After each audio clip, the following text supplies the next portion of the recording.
The wind had teeth up here in the Rockies, and Samuel Hawthorne felt every one of them bite through his worn coat as he trudged back from the barn. 23 years he'd been walking this same path, first as a young man full of foolish dreams, now as something else entirely. The war had taken those dreams, ground them up like grain in a mill, and spit out whatever he was now. His boots crunched through fresh snow as he made his way to the cabin, if you could call 4 walls and a roof by such a name. Built it himself after the war, log by log, his hands learning the weight of wood instead of rifle. The place sat tucked into the mountainside like a burr in wool, stubborn and alone, just how he wanted it. Inside, the fire had burned low. Samuel fed it 2 split logs, watching the flames catch and grow. The light danced across the sparse furnishings, a table he'd hammered together from pine boards. 1 chair because 1 man don't need 2. A narrow bed pushed against the far wall. On the mantel sat his mother's Bible, unopened these 15 years, and beside it, his service revolver, cleaned and loaded. Old habits.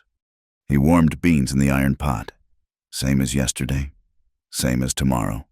The coffee was bitter and black, strong enough to float a horseshoe, as his father used to say. Samuel ate standing by the window, looking out at nothing. The valley stretched below, white and endless, broken only by the dark thread of Copper Creek running through it. No smoke from other chimneys, no lights except stars. The nearest neighbor, old Henrik Gustafsson, lived 8 miles east, and that was close enough. The scar on his left shoulder ached, always did when snow was coming. Shrapnel from Antietam, the surgeon said, digging metal from meat while Samuel bit down on leather. That was the first scar. The others came after, each with its own story he'd rather forget. The one across his ribs from Cold Harbor, the puckered burn on his forearm from when the ammunition wagon exploded at Petersburg, and the one nobody could see, the one that kept him up nights, listening to voices of men who weren't there anymore.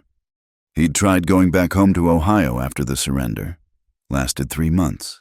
His brother James had taken over the family farm, had himself a pretty wife named Catherine and 2 boys already. They'd welcomed Samuel. Sure enough, but their eyes were full of questions he couldn't answer. What was it like? Did you kill many? Are you glad it's over? The worst were the church socials, where mothers pushed their unmarried daughters in his direction. Samuel needs a good woman, they'd whisper, loud enough for him to hear, help him forget all that unpleasantness. As if a wife was a poultice you could slap on a festering wound. So he'd left, took his mustering out pay, bought a horse and supplies, and headed west until he found a place where the silence was louder than memory. Built his cabin, started running cattle just enough to keep himself fed and pay for supplies twice a year in Cedar Falls. The townsfolk there had learned not to ask questions.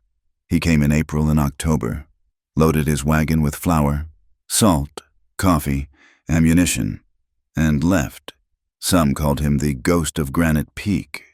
Others just called him unfriendly. Both were fine by him. Winter was the hardest. Not the cold he'd slept in worse during the war, but the isolation pressed down like snow on a roof, heavy and unrelenting. Sometimes he'd catch himself talking to the horses just to hear a voice, even his own. "Fine day, ain't it? Brutus," he'd say to the big bay gelding. "Reckon we'll get another foot before morning." The horse would snort and stamp, which was conversation enough. He kept busy, had to. Idle hands led to idle thoughts, and those led nowhere good. Mornings were for feeding stock and breaking ice on the water troughs. Afternoons for splitting wood, mending tack, checking trap lines. Evenings for maintaining his weapons, patching clothes, sometimes whittling things he'd burn in the fire later. Anything to keep the quiet from getting too loud. The ranchers down in the valley thought him touched in the head. Samuel knew because he'd heard them talking once when he'd come to buy a bull. "Man wasn't meant to live alone like that," said Carson, who ran the biggest spread in 3 counties. "Ain't natural." "Leave him be," Jensen had replied. "Some men come back from war wanting to forget. Others come back unable to. Hawthorne's the second kind. They were right, Samuel supposed. He couldn't forget, didn't want to. Really, forgetting meant those boys died for nothing. So he remembered Private Tommy Morrison. Gut shot at Chancellorsville, crying for his mama. Remembered the smell of gangrene in the field hospitals. Remembered the weight of a rifle and how easy it was to make a man stop being a man and start being meat. That's why he'd never taken a wife. What woman deserved a husband who woke up swinging, thinking he was back in the trenches? What children deserved a father who sometimes stared through them like they weren't there? Lost in some Virginia woodlot where the trees still dripped blood. No, better to live alone. Better to let the Hawthorne name die with him on this mountain. The fire popped, sending sparks up the chimney. Outside, the wind picked up, rattling the shutters he'd reinforced last month. Storm coming for sure. He'd need to bring the horses closer to the barn, maybe drive the cattle down to the sheltered grove. Tomorrow's work. Tonight, there was nothing but the fire, the wind, and the weight of 23 years sitting on his shoulders like snow. Samuel cleaned his plate with a crust of bread, set it aside. In the morning, he'd start again, feed the stock, check the traps, split the wood, keep moving, keep working, keep the silence at bay another day. It wasn't much of a life, but it was his, carved out of rock and stubbornness and the need to be where nobody would look at him with pity or fear. He banked the fire, checked the door bar, and crawled into his narrow bed. The blankets were rough wool, warm enough but scratchy, like everything else in his life functional, uncomfortable, sufficient. Through the walls, he could hear the wind singing its lonesome song. And somewhere in that song, if he listened close enough, were the voices of all the men he'd known who'd never made it home to hear any song at all. Sleep, when it finally came, brought no peace, never did. But Samuel Hawthorne had made his peace with that long ago, up here where the mountains touched the sky, and a man could be alone with his ghosts in whatever comfort that brought. The knocking came just after midnight, so faint at first that Samuel thought it was a loose shutter. He lay still in the dark, listening. Then it came again, 3 deliberate raps that cut through the howling wind. His hand found the revolver before his feet found the floor. Nobody came up this mountain in daylight, much less in a blizzard. Samuel pulled on his boots and coat, keeping the pistol low but ready. At the door, he waited. The knocking came once more, weaker now. "Who's there?" His voice came out rough from disuse. "Please," a woman's voice, barely audible above the storm. "My children." Samuel lifted the bar and cracked the door. Snow swirled in, along with the shape of a woman bent nearly double, clutching 2 small bundles against her chest. Her face was blue-white with cold, ice crystals in her dark hair. He didn't think, just acted, pulled them inside, slammed the door against the wind. The woman's knees buckled immediately. Samuel caught her and the children, a boy maybe 7 years old and a girl no more than 4, before they hit the floor. "Fire," she whispered through chattering teeth. "Please." He half-carried, half-dragged them to the hearth. The embers were nearly dead. Samuel fed them kindling, then larger wood, blowing life back into the flames. Orange light flickered across 3 faces that looked more dead than alive. The woman's clothes were soaked through. The children's, too. City clothes, he noticed. Thin wool coat, leather boots meant for sidewalks, not mountain trails. The boy's lips were purple. The girl wasn't shivering anymore, bad sign. "Got to get these wet things off," Samuel said. The woman nodded weakly. He fetched blankets from his bed, an old shirt of his that would do for a nightdress, turned his back while she changed herself and the children, busying himself heating water for coffee, finding what food he had. When he turned around, 3 shapes huddled under wool blankets, the woman's arms around both children. "Thank you," she managed. Her accent was educated. Eastern, maybe. "I'm sorry. I had nowhere else to go." Samuel poured coffee, black and bitter, pressed the tin cup into her hands. "Drink." She sipped, coughed, sipped again. Color began returning to her cheeks. The boy's eyes were open now, watching Samuel with a mixture of fear and curiosity. The girl had burrowed against her mother, only the top of her blonde head visible. "I'm Eleanor Walsh," the woman said. "These are my children, Thomas and Mary." Samuel nodded, but didn't offer his own name. He cut thick slices of bread, found the jar of preserves he'd been saving. The boy ate like he hadn't seen food in days. Maybe he hadn't. "The storm caught us," Eleanor continued. "We were trying to reach Cedar Falls, but the wagon—" She shook her head. "The driver said he knew a shortcut. Then the wheel broke and he left us. Said he'd go for help." "When?" "This morning, before the worst of it started." Samuel did the math. No man could make it down to Cedar Falls and back in this weather. The driver had cut his losses. Left them to die. It happened. "You walked up here in this?" "Saw your smoke before dark. Tom helped me carry Mary when she couldn't walk anymore." She pulled the boy closer. "He's been so brave." The boy straightened at that, trying to look older than his years. Samuel recognized the look. Boys trying to be men before their time? He'd seen it on too many young faces during the war. "You can bed down here tonight," Samuel said. "Storm should break by morning." "We don't want to impose." "Ma'am," he cut her off. "You near froze to death on my doorstep. You'll stay." She nodded, too tired to argue. The children were already drowsing, warm and fed. Samuel dragged his mattress closer to the fire, piled on every blanket he owned. They'd be warmer than him, but he'd slept in worse.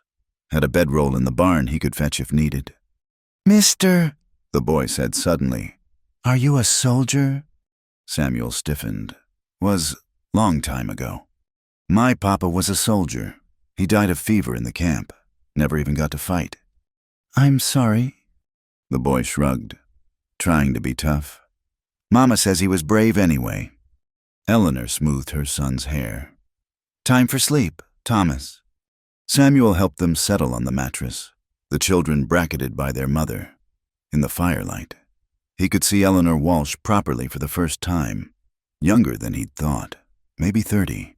Dark hair coming loose from its pins, thin face that spoke of recent hardship but refined features that spoke of better times.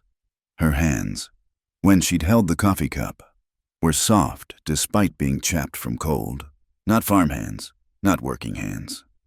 "I'll be in the barn if you need anything," Samuel said. "Please don't. Not in this storm." She looked up at him. "We've already disrupted your home enough. Surely there's room by the fire." There was sense in that. The barn would be brutal tonight. And if something happened to him, what would become of them? Samuel fetched his bedroll, laid it out on the opposite side of the hearth. The cabin felt smaller now, full of breathing that wasn't his own. "What's your name?" Eleanor asked softly. The children were already asleep. "Samuel Hawthorne." "Thank you, Mr. Hawthorne. I know what we must look like, appearing out of nowhere, but I had no choice." He grunted, not trusting himself with words. It had been too long since he'd had to make conversation. "We're going to Oregon," she continued, speaking into the fire. "My late husband's brother has a farm there. He wrote that he could use help, and the children need family." "Long way to Oregon." "Yes," her voice was hollow. "It seemed shorter when we started." Samuel knew better than to ask what had driven a widow with 2 young children to attempt such a journey. Starting so late in the year?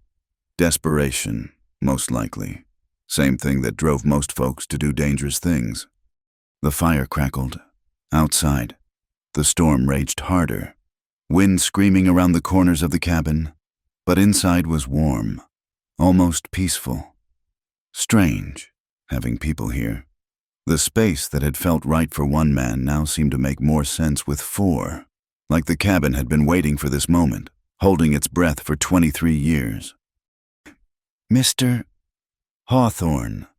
Eleanor's voice was drowsy now, I promise we'll be gone as soon as the storm passes. We won't be a burden." "Rest," he said. "Worry about tomorrow when it comes." She made a small sound that might have been agreement and curled around her children. Within minutes, her breathing deepened into sleep. Samuel sat watching the fire, rifle across his knees out of old habit. 3 strangers in his home, a woman and 2 children who'd nearly died to get here. He should feel invaded, angry at the disruption. Instead, he felt something else, something he couldn't name. The cabin was warmer than just the fire could account for, fuller, like an empty bucket suddenly holding water. The girl whimpered in her sleep, without thinking. Samuel reached over and adjusted the blanket around her small shoulders. She settled, pressing closer to her mother. When was the last time he'd shown gentleness to anything smaller than a horse? When was the last time anyone had needed him for something more than beef prices or ammunition? He had fed another log to the fire, settled back against the wall. Come morning, they'd move on, as they should. Eleanor Walsh and her children belonged in Oregon with family, not stuck on a mountain with a broken-down soldier who'd forgotten how to be human. But tonight, while the storm raged and the fire burned, Samuel Hawthorne wasn't alone, and for the first time in 23 years, that felt like something close to right. Morning came gray and bitter, the storm blown out but leaving 2 feet of fresh snow. Samuel woke to find the boy, Thomas, crouched by the fire, carefully adding small sticks to keep it alive. "Didn't want it to die?" the boy whispered when he saw Samuel watching. "Mama gets cold easy now."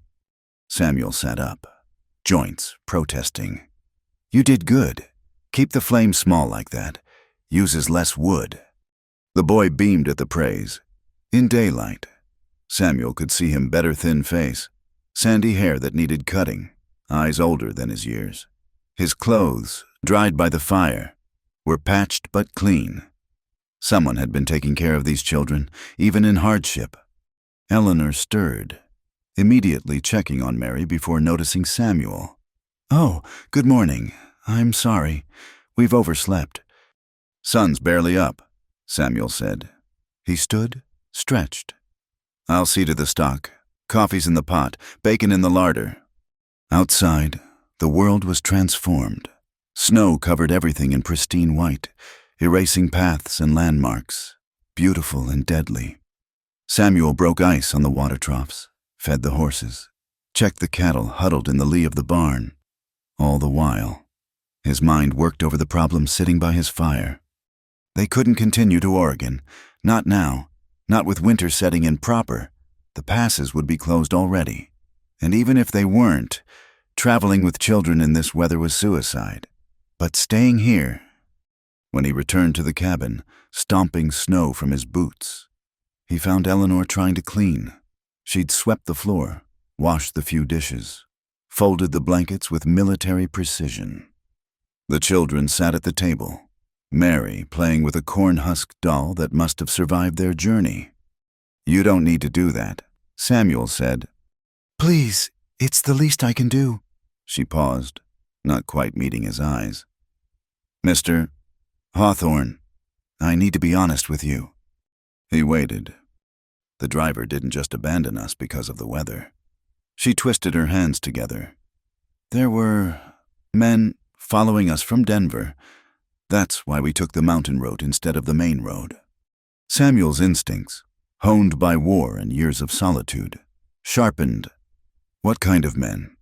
"My late husband owed money, more than I knew. After he died, they came collecting. I sold everything, the house, the furniture, even my wedding ring."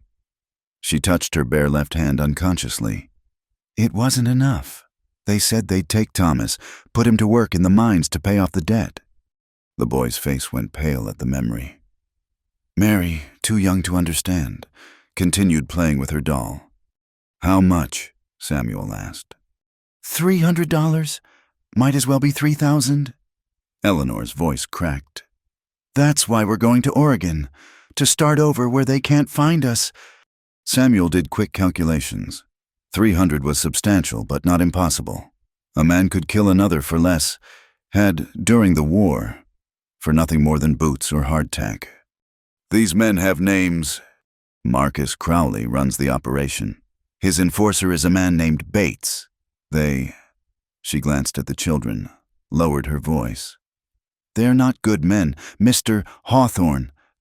He'd figured that already. Good men didn't chase widows and orphans through blizzards.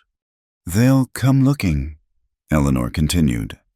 When the weather clears, the driver knew where we were headed. If he made it down, if they questioned him, then they'll know you came this way. Samuel finished. He moved to the window, studied the white expanse. His mountain, his solitude, was about to be invaded by more than just a desperate family. We'll leave, Eleanor said quickly.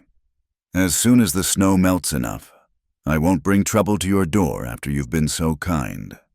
And go where? Samuel turned back to her.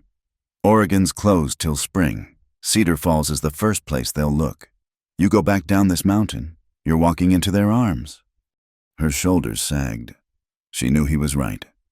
Thomas had been listening, trying to look brave. I could work, he said. I'm strong. I could help pay what Pa owed. No! Eleanor's voice was fierce.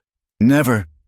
Samuel studied them, this small, desperate family that had literally blown into his life on a winter wind.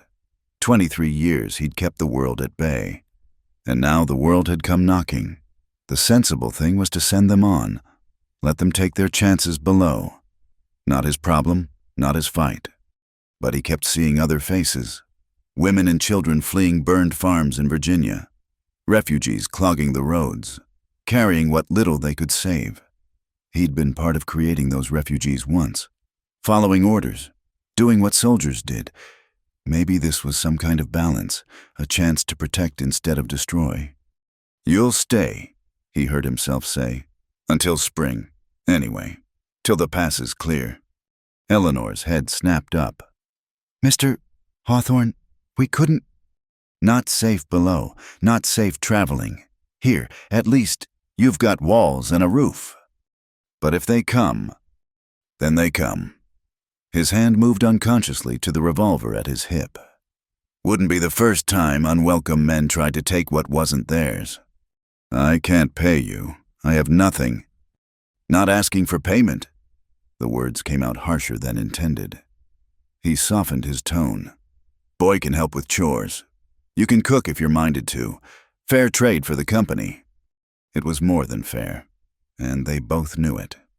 Samuel was offering sanctuary, possibly at the cost of his own peace or even his life. Eleanor's eyes filled with tears she refused to let fall. Thank you, she whispered. Mary chose that moment to toddle over to Samuel, holding up her corn-husk doll. Her name's Bessie, she announced. She's cold. Without thinking, Samuel knelt down to the child's level. Well, we can't have that. He took off his neck scarf, wrapped it carefully around the doll. Better. Mary nodded solemnly, then surprised him by patting his scarred cheek with one small hand. You're nice, she declared, then toddled back to play. Samuel stayed frozen, feeling the ghost of that tiny hand on his face. When was the last time anyone had touched him with simple affection? When was the last time anyone had called him nice? Eleanor watched the exchange with something unreadable in her eyes. She doesn't usually take to strangers. I'm not, Samuel started to say. He wasn't good with children, wasn't nice, wasn't whatever she thought she saw. But the words died, because maybe, just maybe, he could be, for a winter, at least. I need to check the trap lines, he said instead, standing abruptly. Thomas, you want to learn? The boy jumped up eagerly. Yes, sir. Get your coat. We'll be gone a few hours. As they prepared to leave, Eleanor caught Samuel's sleeve. Why are you doing this, really? He looked at her, really looked.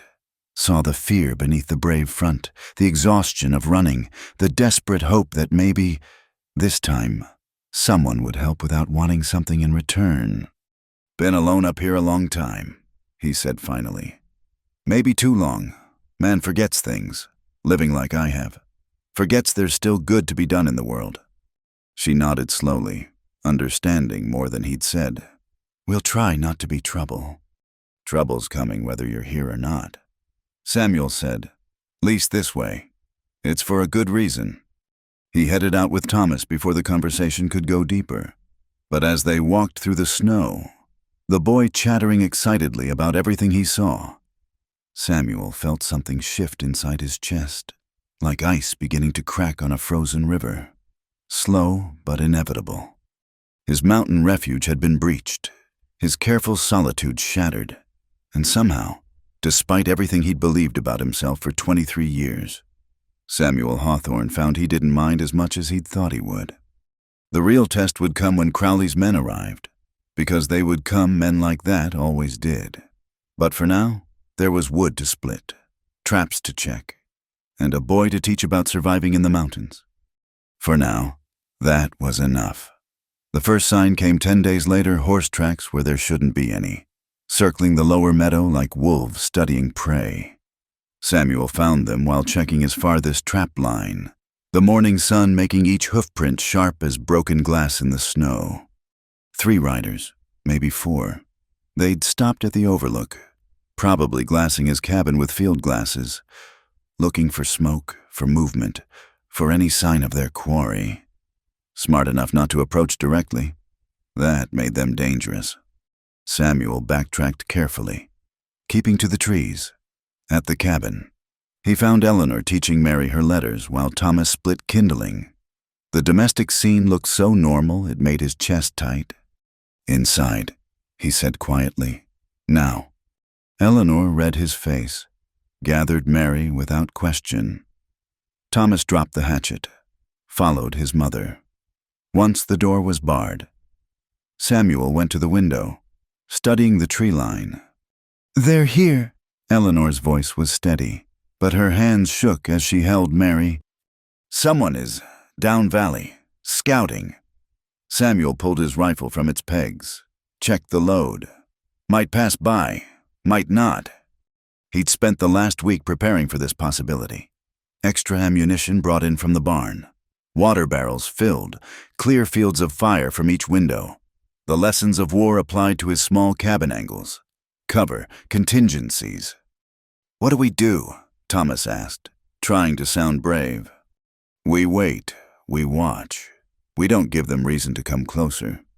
Samuel handed the boy his old Navy Colt, the one he kept oiled but rarely used. You know how to use this? Thomas shook his head. Time to learn. Samuel showed him quickly how to hold it. Aim. Squeeze, not pull. Only if they get past me. Only to protect your mother and sister. Understand? The boy nodded, the weight of responsibility settling on his thin shoulders. Eleanor pulled blankets from the bed, began stuffing them along the window sills. Smart woman, stop a ricochet. Muffle sound. She'd done this before, or something like it. There's a root cellar, Samuel said, under the floor near the stove. If shooting starts, you take the children down there. And leave you alone? She shook her head. No. Not asking. His voice carried the snap of command he hadn't used since the war. Your job is them. Mine is keeping trouble outside these walls. They waited. The morning crawled by, sunshine mocking the tension inside. Mary, too young to understand, played quietly with her doll. Thomas sat by the east window, pistol heavy in his lap, watching like Samuel had taught him. Just past noon, they came. 4 riders, moving up the trail bold as brass. Samuel recognized the type-hired guns, men who'd missed the war and spent their time since trying to prove they were just as tough as those who'd gone.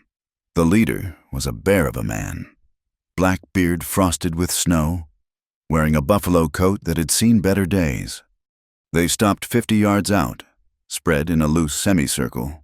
Professional. The leader raised one hand in mock greeting. Hello, the cabin looking for some folks might have passed this way. Woman and 2 young ones. Seen anyone like that?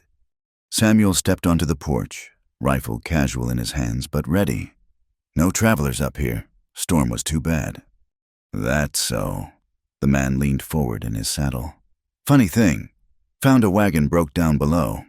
Driver said he pointed them this direction before the storm hit. Driver was wrong. Maybe, maybe not. The man's eyes swept the cabin, lingering on the windows. Mind if we come in? Warm up long ride from Cedar Falls. I do mind. Nothing here but me and my coffee. You're welcome to water your horses at the trough. Then be on your way. One of the other riders, a thin man with dead eyes, spoke up. Awful unfriendly for a neighbor. Never claimed to be neighborly. The leader had to be Bates from Eleanor's description, shifted in his saddle. His coat fell open, revealing the butt of a scattergun. See, here's the thing. Friend, we're looking for property that belongs to Mr. Marcus Crowley. Valuable property. There's a reward for its return. Not interested in rewards. No. How about keeping your health that interests you? Samuel's thumb found the rifle's hammer. Been keeping my health 23 years up here. Reckon I'll manage. Bates studied him, taking in the stance, the scars, the steady hands. Recognition dawned. You're military. Was. Which side? The one that won. That got a chuckle from one of the riders, quickly silenced by Bates's glare. The big man nodded slowly. All right, soldier. We'll play it your way. For now. But this ain't over. Property's gotta be somewhere. And there ain't many places to hide up here. Lot of mountains, lot of valleys, lot of ways for men to get lost if they don't know the terrain. Samuel let that sink in. Especially men who make threats. Bates's face darkened. That's supposed to scare me. Supposed to inform you. What you do with the information is your business. They locked eyes. A silent battle of wills. Finally, Bates wheeled his horse around. We'll be around. And soldier, that reward I mentioned, it's good whether the property's breathing or not. Remember that. They rode off, but not far. Samuel could see smoke rising from the abandoned mining camp 2 miles east. They were settling in, patient as wolves. Inside, Eleanor was sheet white but composed. They'll be back. Yes. With more men, probably. Likely. She set Mary down, came to face him. We should leave. Tonight. I won't have blood on your floor because of us. You leave. They'll catch you before you make 5 miles. Samuel set his rifle back on its pegs. Besides, floor's seen blood before. Little more won't hurt it. This isn't your fight. It is now. He turned to Thomas, who still clutched the pistol. You did good, boy. Kept watch, kept quiet. Proud of you. Thomas straightened, some of the fear leaving his eyes. Are they really going to come back? Yes, but we'll be ready. Samuel looked at all of them, this accidental family that had claimed space in his life. This cabin held off claim jumpers twice, a hungry grizzly once, and more storms than I can count. It'll hold off 4 hired guns. What if they bring more? Eleanor asked. Then we'll deal with more. He moved to the stove, poured coffee with hands steadier than his pulse. I've held worse ground with less reason. That night, after the children were asleep, Eleanor sat with him by the fire. They could see the glow from the mining camp, an orange smudge against the dark. Why did you really come west? She asked softly. After the war. Samuel was quiet long enough she probably thought he wouldn't answer. Couldn't stand the way people looked at me. Like I was either a hero or a killer. Neither felt true. Both felt true. Easier to be where nobody looked at all. And now I remember why we fought in the first place. Supposed to be about protecting folks who couldn't protect themselves. He gestured toward the sleeping children. Seems I've got another chance at that. Eleanor reached over, touched his hand briefly. You're a good man, Samuel Hawthorne. He wanted to tell her she was wrong, that good men didn't have the dreams he had, didn't know the things he knew. But the warmth of her fingers lingered after she pulled away, and the words died unspoken. Outside, snow began to fall again, covering the tracks, muffling sounds. But Samuel knew Bates and his men were out there, planning, waiting for their moment. He'd have to be ready, have to remember skills he'd tried to forget. The war had come to his mountain after all. But this time, he knew exactly what he was fighting for. And that, Samuel thought as he banked the fire for the night, made all the difference. They came at dusk 3 days later, thinking twilight would hide their approach. Samuel had been expecting them since morning. When the camp smoke stopped rising, they'd let their fire die. We're moving. He'd sent Eleanor and the children to the root cellar an hour ago. Despite her protests. If I fall, you wait till full dark, then take the horses and ride hard for Henrik's place. He'd told her. He'll help. Now, watching shadows move through the trees, Samuel felt the old familiar calm descend. Time slowed the way it used to before battle. His breathing deepened. His hands stopped their minor trembling and went still as stone. 6 men this time. Bates had recruited help from somewhere. They spread out, approaching from 3 sides. Smart. But the cabin sat with its back to a sheer rock face. They couldn't surround him completely. Samuel had prepared. Water barrels inside in case they tried fire. Furniture pushed against the walls to stop bullets. His rifle, the old Henry repeater that had served him through the war's final year. Extra ammunition laid out on the table like a surgeon's tools. The first shot shattered the evening quiet, splintering wood from the door frame. Samuel didn't flinch, didn't fire back. Let them waste ammunition, reveal positions. Through a crack in the shutters, he counted muzzle flashes. 2 from the woodpile, 1 from behind the wagon he'd left deliberately in the yard, 2 more from the tree line.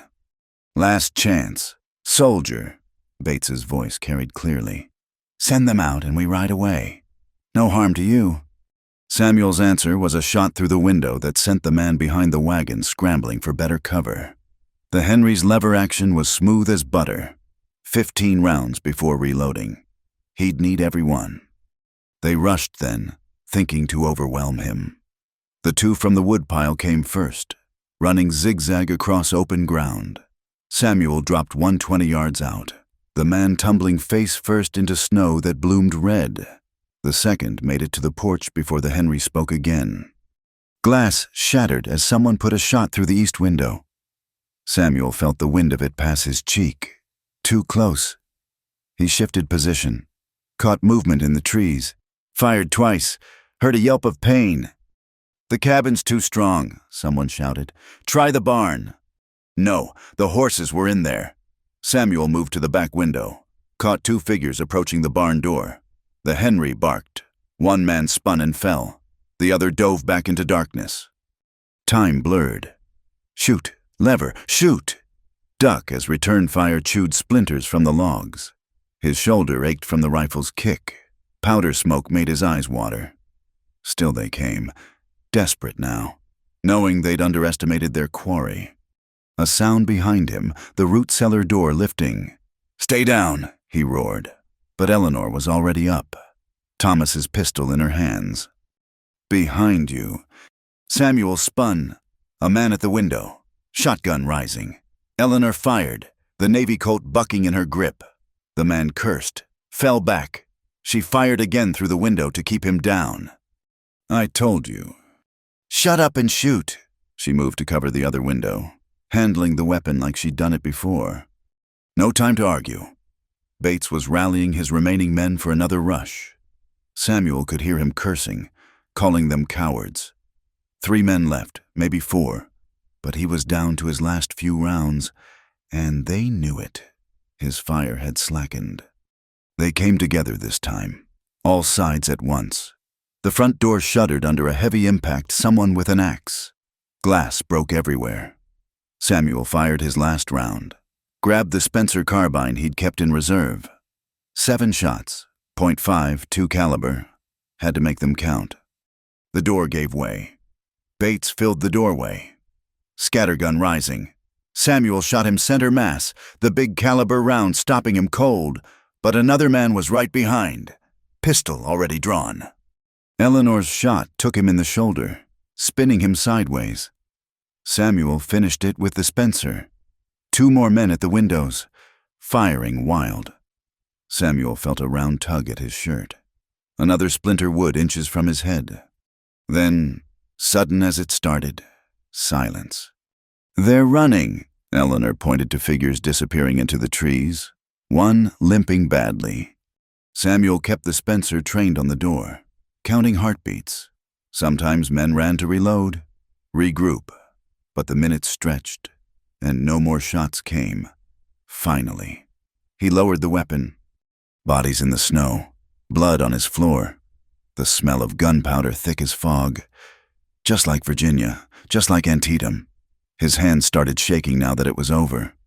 "Samuel," Eleanor's voice, soft but urgent. "You're hurt." He looked down. Blood soaked his left sleeve. Funny, he hadn't felt it. Now the pain came, sharp and insistent. Eleanor guided him to a chair, began cutting away the shirt. "Clean through," she said. "You're lucky." "Had worse." His voice sounded distant, hollow. Thomas and Mary emerged from the cellar, the boy trying to shield his sister's eyes from the carnage. But Mary squirmed free, ran to Samuel. "You got hurt." She touched his arm below the wound with gentle fingers. "Mama can fix it. She fixed Papa when he was sick." "Couldn't fix that," Eleanor murmured, working on the wound. Then louder, "Mary, get the clean cloth from my bag. Thomas, heat water." The children moved to help, stepping carefully around the blood, trying not to look at the still forms by the door. Samuel watched them, this small family that had drawn him into violence again. "I'm sorry," he said. Eleanor's hands paused in their work. "For what?" "Bringing this into your children's lives. They shouldn't see such things." "They've seen worse." Her voice was matter-of-fact. "Their father dying by degrees, men threatening to take Thomas, their mother crying when she thought they were asleep." She resumed bandaging. "You gave them something different, a man willing to stand up for them, to bleed for them. That's not nothing." The wound cleaned and wrapped. Eleanor finally sat back. Her hands were steady, but Samuel could see the cost in her eyes. She'd killed a man tonight. Maybe her first. That changed a person. "We need to deal with the bodies," he said. "In the morning, tonight, we make sure they're not coming back." Samuel nodded. Practical woman. Together they reloaded weapons, boarded the broken windows, mopped the worst of the blood. The children helped. Quiet but not crying. Tough stock, these Walsh youngsters. Later, much later, they sat by the fire. The children slept, exhausted by terror and its aftermath. Eleanor had pulled her chair close to Samuel's, their shoulders almost touching. "My husband was a clerk," she said suddenly. "Never held a gun in his life. When the creditors came after he died, I thought about fighting, but with what kitchen knives and prayer." She looked at her hands. "Tonight I learned I could kill to protect my children. I'm not sure how to feel about that." "Feel alive," Samuel said. "Feel glad your children are safe. The rest sorts itself with time." "Does it? You've had 23 years. Has it sorted for you?" He was quiet a long moment. "No, but maybe that's because I've been sorting it alone." She slipped her hand into his then, careful of his bandages. They sat that way as the fire burned low. 2 people who'd faced violence and survived, finding comfort in simple touch. Outside, snow began falling again, covering the blood, the bodies, the evidence of battle. By morning it would look pristine again, nature hiding humanity's worst impulses under clean white. But Samuel knew the truth. Bates was dead, but Crowley remained. They'd won a battle, not the war. More men would come, meaner and better prepared. The fight for this little family wasn't over. Still, for tonight, they were safe. The cabin had held. Eleanor's hand was warm in his. The children slept peacefully. And Samuel Hawthorne, who'd thought his fighting days were done, found he still had something worth fighting for. The war had taught him how to kill. Maybe, just maybe, this family could teach him what came after, what it meant to protect rather than destroy, what it meant to be more than just a ghost haunting his own life. Tomorrow would bring its own troubles, but tonight he wasn't alone.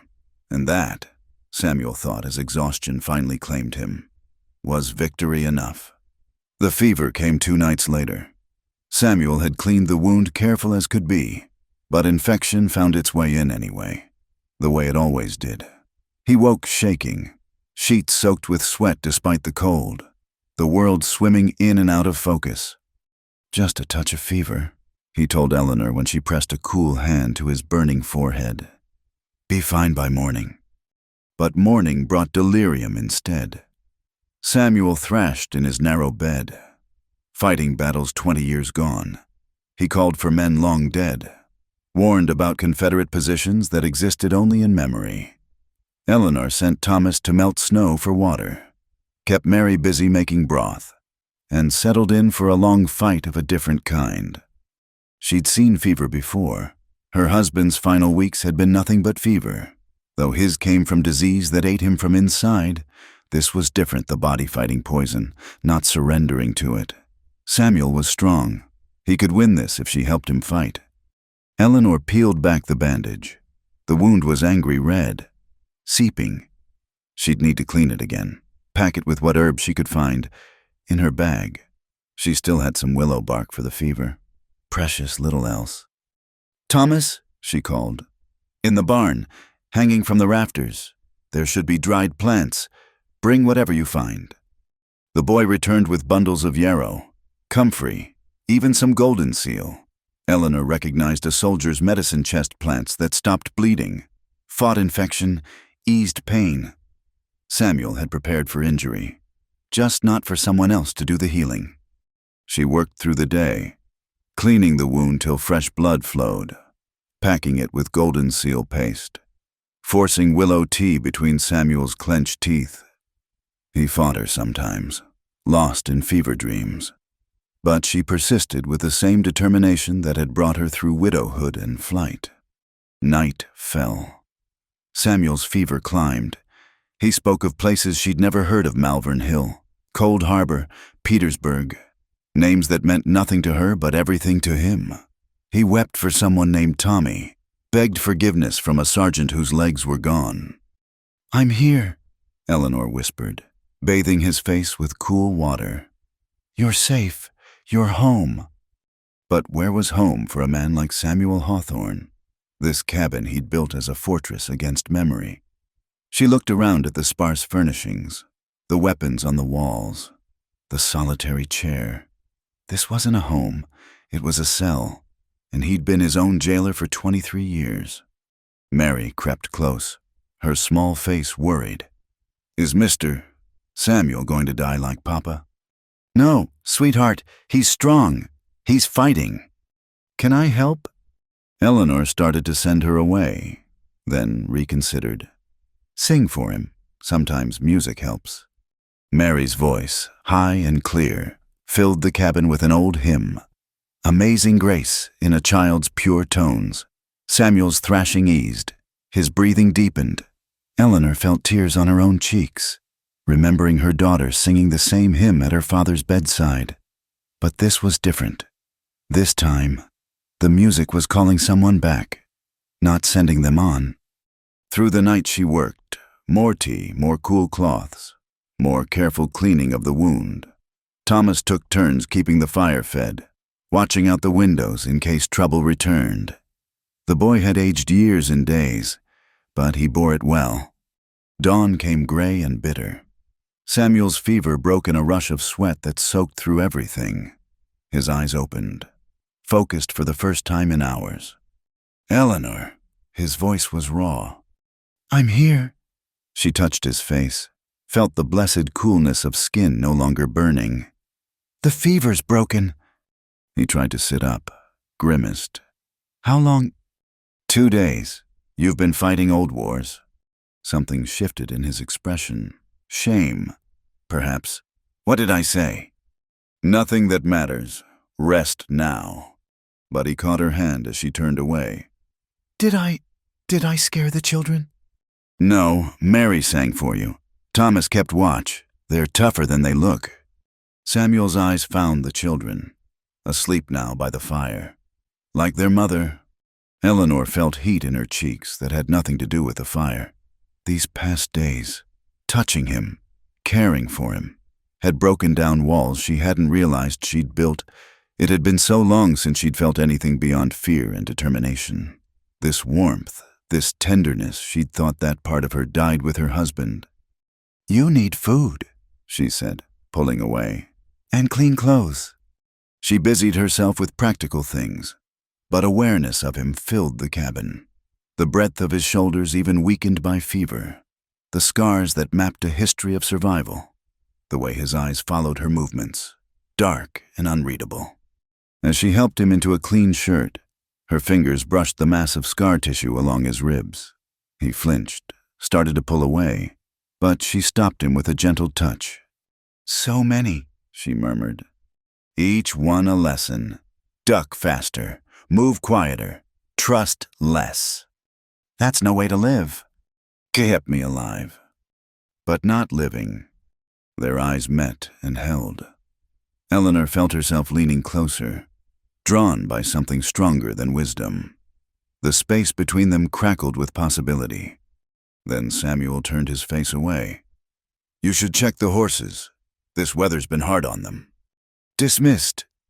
Eleanor stood, cheeks burning now with embarrassment. What had she been thinking? This man had saved them. Yes, but he'd made no promises beyond shelter. She was a widow with 2 children and debts that might still cost them everything. He was a hermit who'd chosen solitude over society, oil and water. She grabbed her coat and fled to the barn, needing cold air and distance. The horses nickered softly as she entered. She leaned against Buttercup's warm flank, fighting tears she couldn't name. Mama, Thomas stood in the doorway. Is everything all right?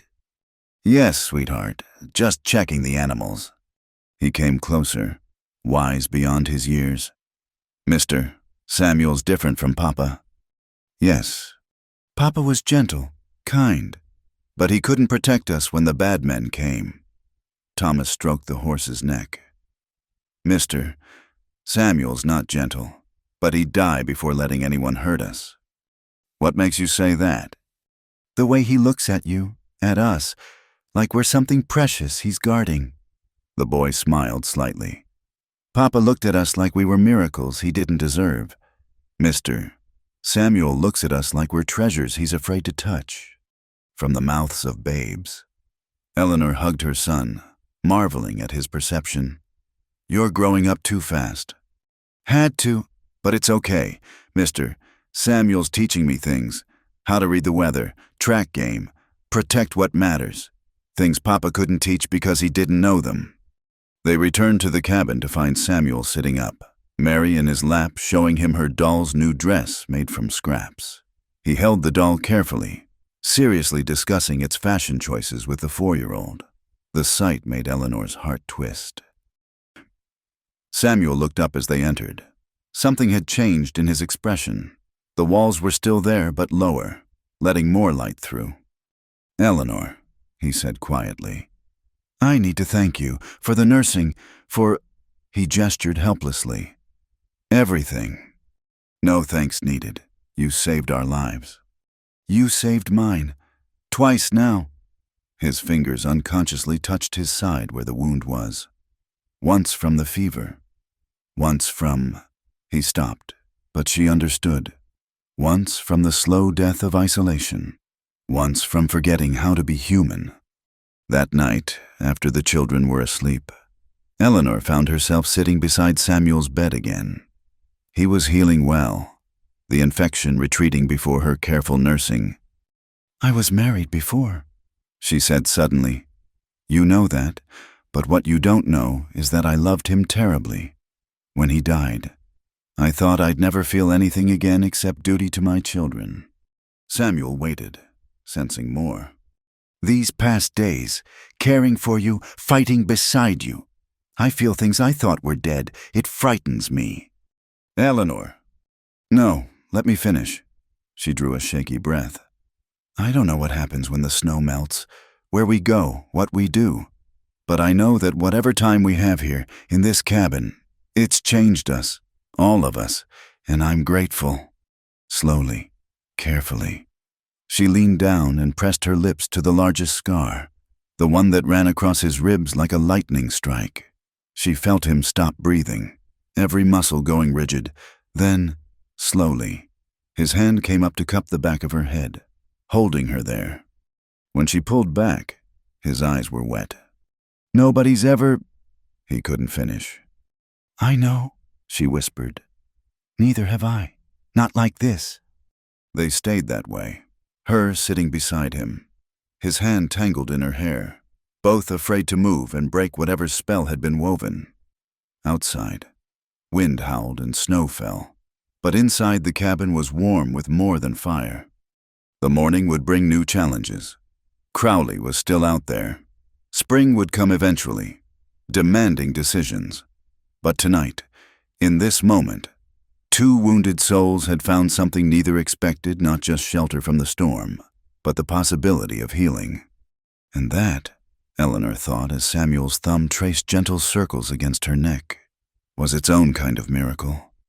The weeks that followed passed like a dream of ordinary life.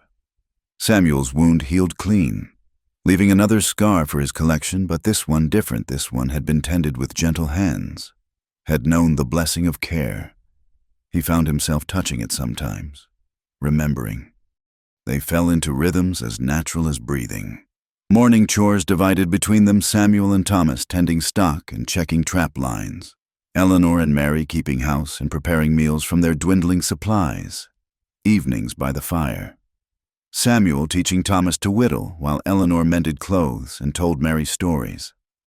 "Papa never showed me this," Thomas said one evening, proudly holding up his first completed carving, a rough but recognizable horse. "He said men who worked with their hands were beneath us." Samuel tested the boy's knife edge, found it properly sharp. "Your PA was wrong about that. Man who can't work with his hands can't take care of his family when times get hard." "Is that why you know so many things, building, hunting, doctoring?" "Learned because I had to. No one else up here to do it for me." Samuel paused, then added quietly, "Besides, keeping busy keeps the mind from wandering to places it shouldn't go."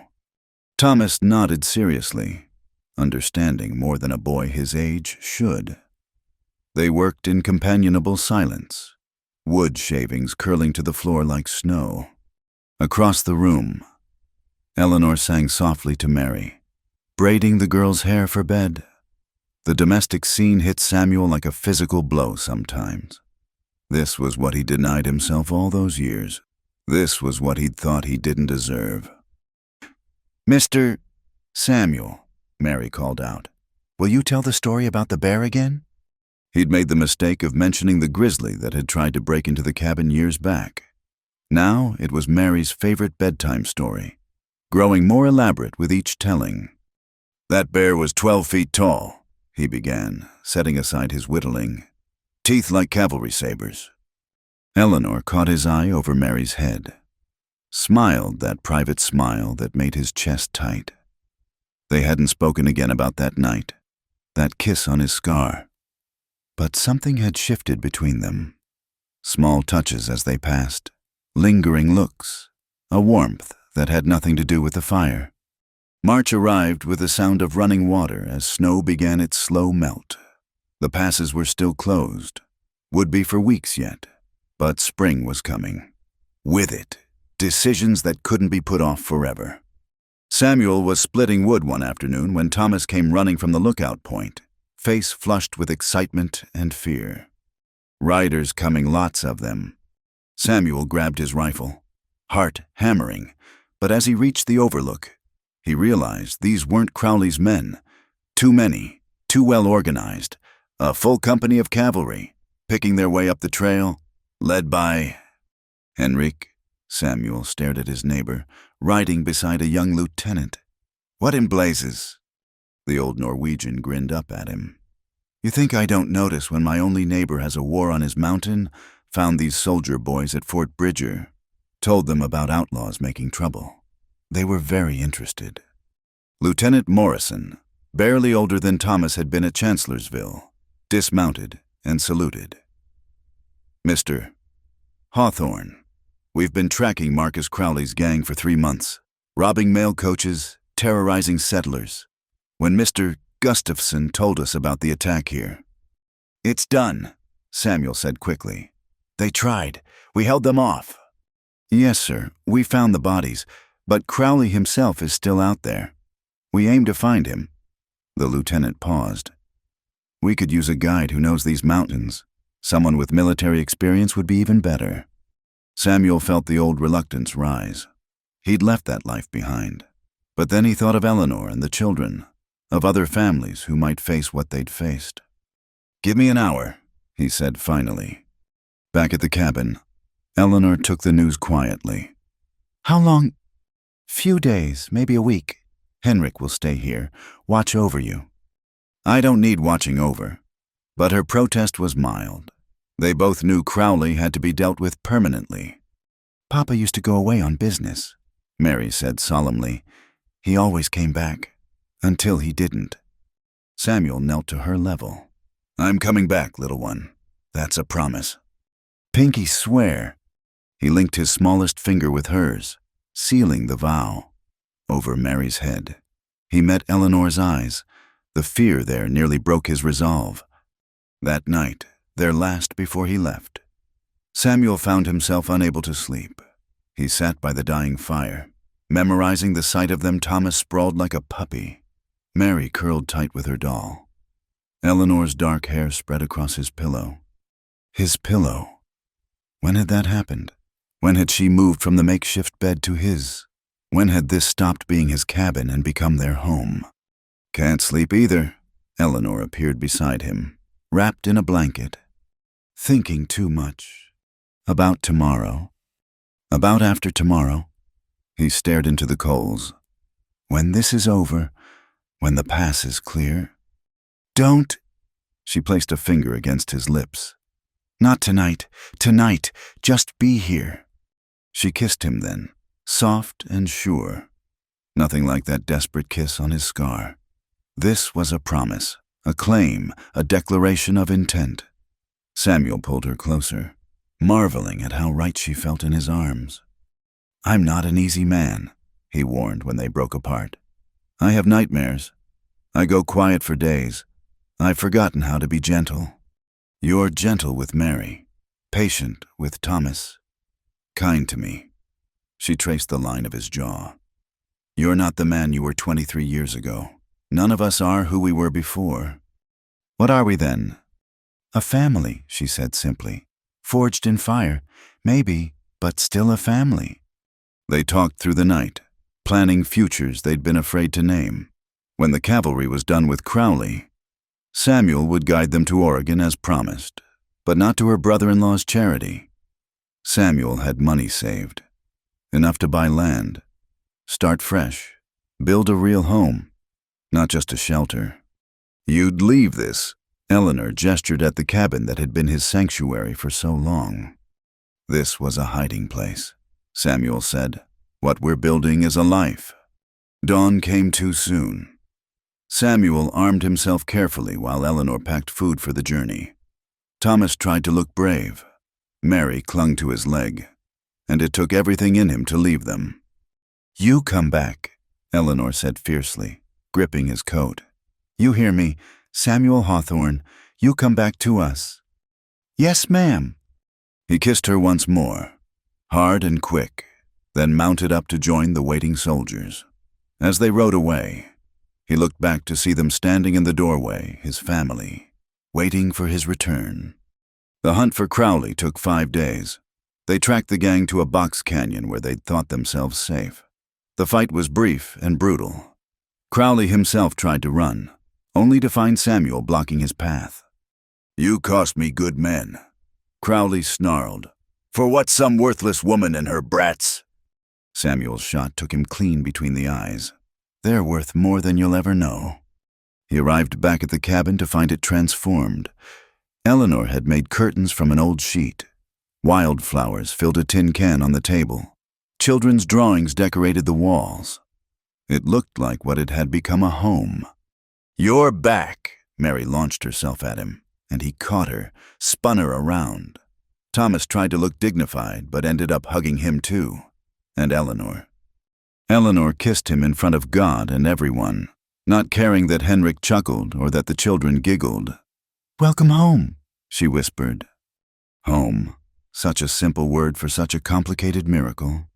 That night, after Henrik had gone and the children slept, Samuel and Eleanor sat on the porch despite the cold, planning their future.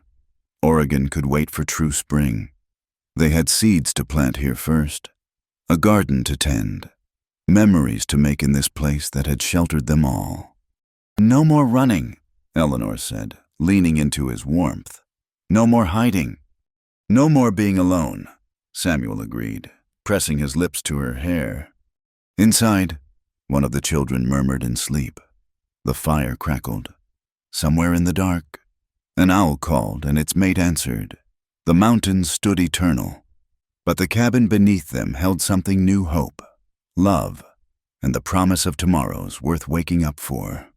Samuel Hawthorne had spent 23 years as a ghost. Now, finally, he was ready to live. Spring came to the mountain like a blessing long delayed. The sound of running water filled the valley as snow surrendered to sun. Eagles returned to their eyries, and the first green shoots pushed through mud that had been frozen since November. With the thaw came movement not just of water and wildlife, but of people drawn by news that Samuel Hawthorne's mountain was no longer forbidden ground. They came carefully at first. Henrik brought his nephew, a young man fresh from Norway seeking opportunity. Then came the Perkins family, burned out by drought on the plains, looking for a new start. The widow Martinez with her 3 sons, fleeing troubles of their own.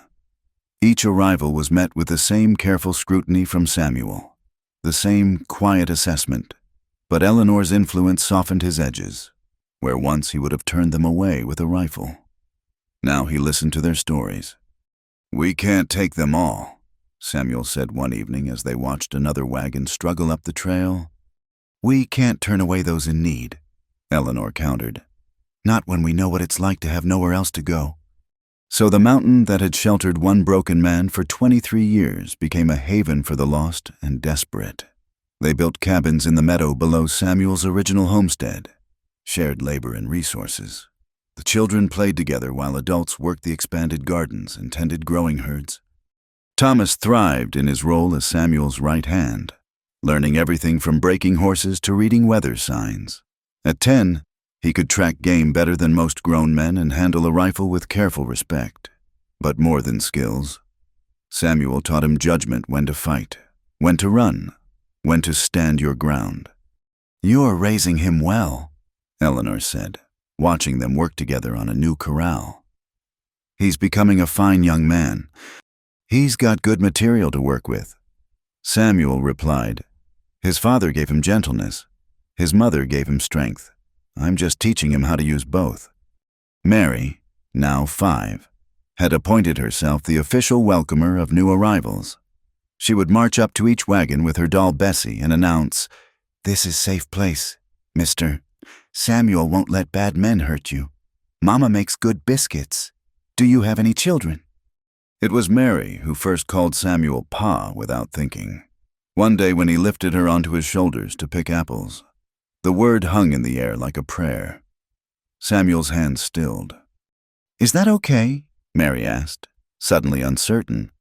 "Thomas says you're not our real PA, but you feel like PA." Samuel's voice was rough when he answered, "I'd be honored to be your PA, little one, if that's what you want." "I want," she said simply, and patted his head like he was a particularly good horse. The wedding, when it came, was a community affair. Judge Harper made the journey from Cedar Falls, grumbling about mountain roads but secretly delighted to see Samuel among the living again. Eleanor wore her best dress, practical brown wool. Nothing fancy, but to Samuel she looked like heaven itself. "Do you," Samuel Hawthorne, take this woman." "I do." He didn't wait for the judge to finish. Some things didn't need elaborate words. Eleanor laughed, that free sound he'd come to treasure.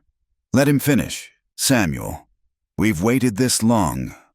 23 years is long enough," he said, and kissed her before the judge could pronounce them anything at all. The celebration lasted well into the night. Fiddle music echoed off mountain walls that had known only silence for too long. Children ran wild between the dancers. Even Samuel was coaxed into a reel, awkward but willing, Eleanor laughing in his arms. "Never thought I'd see the day," Henrik said, raising a cup of his home-brewed beer. "Samuel Hawthorne, married man and pillar of the community." "Don't push it," Samuel warned. But without heat, the old Norwegian was right. Somewhere between that night when Eleanor knocked on his door and now, he'd become something he'd never expected needed, connected, part of something larger than his own pain. Later, when the guests had gone and the children slept, Samuel and Eleanor sat on their porch, the same porch where he'd once stood alone, rifle in hand, ready to die defending strangers. Now those strangers were family, and the rifle gathered dust above the mantel. "Any regrets?" Eleanor asked, her head on his shoulder. "Just one." He pulled her closer. "That it took me so long to let you in. You weren't ready before. Neither was I." She traced the wedding band on his finger. Still strange and new. "We both needed to break before we could heal." Down in the meadow, lamplight glowed in cabin windows, their small community, their hollow in the mountains where broken people came to mend. Samuel had built his first cabin as a fortress against the world. Now it stood at the heart of something unexpected, a place where the lost could be found. "The children want a baby brother," Eleanor said suddenly. "Mary informed me yesterday that she's placed an order." Samuel's hand found her still flat belly. "And what did you tell her?" "That sometimes orders get filled faster than expected." Joy hit him like a physical blow, stealing his breath. "Eleanor!" "October, I think. Maybe November." She smiled at his stunned expression. "Say something, Samuel." But words had fled. Instead, he kissed her with all the tenderness 23 years of isolation had stored up, all the love a scarred heart could hold. When they broke apart, both were crying. "I never thought—" He couldn't finish. "I know." She wiped his cheeks with gentle fingers. "Neither did I. But here we are." Here they were, on a mountain that had been his prison and became their salvation, in a cabin built for one that now sheltered 4, soon to be 5, surrounded by a community of outcasts who'd become family. The moon rose full and bright, painting the valley in silver. Somewhere in the forest, a wolf howled, not threatening now, just wild and free. Samuel held his wife close and marveled at the strange turns life could take. He thought of that bitter night when Eleanor had knocked on his door, how close he'd come to turning them away. One moment of choice that changed everything, one act of reluctant kindness that broke open his frozen heart. "What are you thinking?" Eleanor asked. "About scars," he said slowly. "How they mark where we've been hurt, but also where we've healed." She kissed the scar on his jaw, the one a Confederate saber had left at Antietam. "All your scars tell stories of survival, Samuel, of strength. This one tells a different story." He touched his side where Bates's man had shot him. "This one tells of finding something worth fighting for again." "And this?" She placed his hand over her heart. "That one tells of coming back to life." Mary called out in her sleep. Some little girl dream, without discussion. Both parents rose to check on her, to smooth her hair and whisper away whatever shadows had crept in. Thomas stirred but didn't wake, one arm flung out in the abandon of childhood. "Our children," Eleanor whispered, the wonder still fresh. "Our family," Samuel agreed. They returned to the porch for one last moment before bed. The mountains slept peaceful around them. Tomorrow would bring its own challenges, crops to tend, buildings to raise, new arrivals to welcome or turn away. But tonight was perfect in its simplicity. I never had a wife, Samuel said suddenly, echoing words from what felt like a lifetime ago. Never thought I deserved one. Never thought anyone could look at what I'd become and see something worth loving. And then, Eleanor prompted, though she knew the answer. And then a widow knocked on my door in a blizzard. She saw my scars and didn't flinch. She kissed them and called them beautiful. She made me remember I was more than just a ghost. We saved each other, Eleanor said softly. That's what love does. It finds the broken pieces and makes them whole. The night wind carried the scent of pine and promise. Below, their community slept safe. Above, stars wheeled eternal and unchanged. But here on this porch, in this moment, Samuel Hawthorne held his wife and marveled at the simple miracle of being alive, being loved, being home. He'd started with nothing but scars and silence. He'd ended with everything that mattered, and all it had taken was one knock on the door. One desperate woman with 2 frightened children. One kiss on damaged skin that said, "You are worthy. You are wanted. You are mine." "I love you," he said, words that still came hard but needed saying. "I know," Eleanor replied. And then, because she understood him better than he understood himself, "You show me every day, in how you teach Thomas, how you carry Mary, how you've opened our home to others who need shelter. You love with actions. Samuel Hawthorne, words are just decoration." They went inside then, to their bed, to their life, to their future, behind them. The door stood unbarred. There was nothing left to keep out, nothing left to fear. The fortress had become a home. The soldier had become a husband and father. The ghost had become a man. And in the spring of the year, when their son was born strong and healthy, Samuel held him with hands that had dealt death and chose life instead. He looked at Eleanor, exhausted but radiant. At Thomas trying to look responsible. At Mary declaring the baby looked like a wrinkled apple. And he laughed. It was the laugh of a man who'd traveled through darkness and found light, who'd hidden from the world and discovered the world had been waiting for him all along, who'd learned that sometimes the greatest courage isn't in fighting but in letting yourself be loved. "What should we name him?" Eleanor asked. Samuel thought of all the men he'd known who'd never made it home, who'd died in places with names like history would remember. But this child would know only peace, only these mountains, only love. "Henry," he said finally. "Henry Thomas Hawthorne, for new beginnings." Eleanor smiled. Perfect. And it was. Thank you for listening to this story. If you enjoyed this tale from the Wild West, please let me know where you're listening from in the comments below. I'd love to connect with you. Don't forget to subscribe to the From Wild West channel and share your thoughts about Samuel and Eleanor's journey. What touched your heart the most? Your comments mean the world to me.